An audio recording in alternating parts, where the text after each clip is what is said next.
always tell our students that they have a huge advantage of having fresh eyes in looking at medical needs, and that was the case when I was starting my training in angioplasty. The field was young. There were a couple things that stood out. One was the system that John Simpson had designed was brilliant. So his fundamental insight was that you should lead with a guide wire to go into the coronary artery to establish the right road, which branch you wanted to go down, and then thread a catheter over that guide wire. There was a bit of a problem, though, with the original system, and that was, without going into too much detail, we were working from the top of the leg, entering the artery there, and then threading the catheter up into the heart.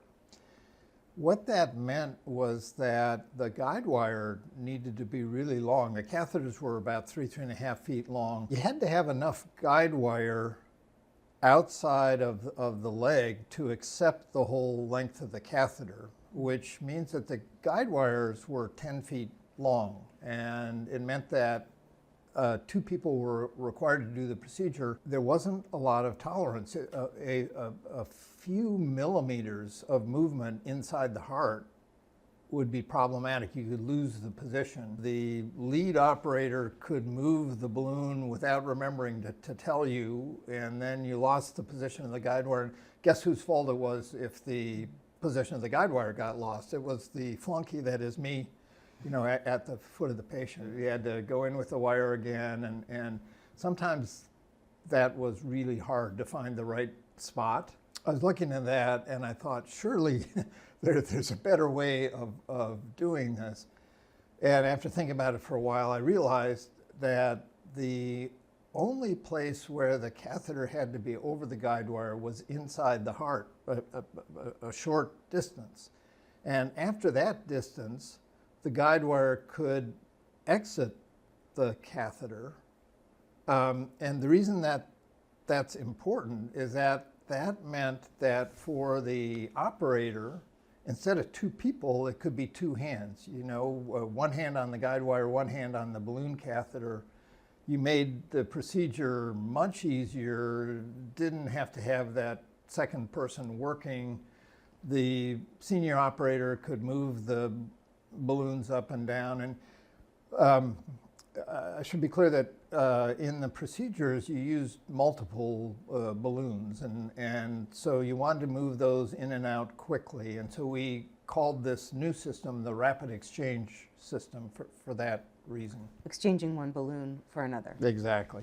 And as it turned out, as the field matured, exchanging different catheters that were doing different things. We can go into one of those catheters would be an imaging catheter, which was the other thing that I worked on. I presented sort of sketches to Dr. Simpson. He was supportive, and he said, you know, you should go talk to this patent attorney that I work with. So got a patent going, and I prototyped it. This was low-level prototyping, so I got outdated balloon catheters and cut them up and reattached them in a way that would work with this shorter sleeve that was on the guide wire. I took Dr. Simpson's advice here that this might be something that the company he had founded would be interested in. That was a company called ACS, or Advanced Cardiovascular Systems. And it was emerging as kind of the most creative company in the field. I wound up creating a licensing agreement with that company for that catheter. The field of cardiology was exploding. This new interventional approach clearly was going to win out as a major new branch of medicine. At Stanford, one of the things that was also distinctive was that there was a group of folks who, like me, were gizmologists, had some sort of entrepreneurial interests. Steve Osterley was certainly one of them. But there was a nucleus of 10, 12 folks, mainly School of Medicine, some School of Engineering, who all were kind of starting to work on devices, maybe consulting with companies, having ideas of their own. And it felt to me like there was some synergy in putting those folks together. And so we kind of cobbled together a loose organization that we called the Medical Device Network. Didn't really have any departmental home or university blessing. We just kind of did it. And we started doing programs, courses that